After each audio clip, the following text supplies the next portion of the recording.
এখন মশলা মুড়ি করছি। মশলা মুড়ি? হ্যাঁ, নিরামিষ মশলা মুড়ি। এখানে কি কি যাচ্ছে এটার মধ্যে? এটার মধ্যে আলু থাকবে, ছোলা থাকবে। কত টাকা দাম আছে? এগুলোর দাম হচ্ছে 20 টাকা। 20 টাকা? হ্যাঁ, মাত্র 20 টাকা মশলা মুড়ি। মশলা মুড়ি। আচ্ছা, দেখি তারপরে ঘুগনি আছে, পাপড়ি চাট আছে। এটা কি দিচ্ছ?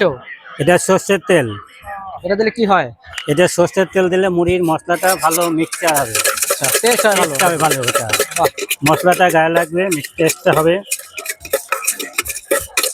এই যে দেখো, তৈরি হয়ে গেল। এটা তৈরি হয়ে গেল। ভালো মিক্স হচ্ছে। হ্যাঁ, একদম ভালো মিক্সচার হচ্ছে। এটার দাম মাত্র? এই যে এক টোঙার দাম হচ্ছে 20 টাকা। 20 টাকা। আর হ্যাঁ। এটা খেতে গেলে আসতে হবে কোথায়? এখানে খেতে হলে 13 নম্বর গেটে আসতে হবে। মায়াপুরের? মায়াপুরে আসলে 13 নম্বর গেটে আসবে।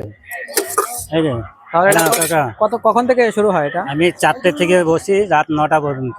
বাহ, এই নাও। ঠিক আছে।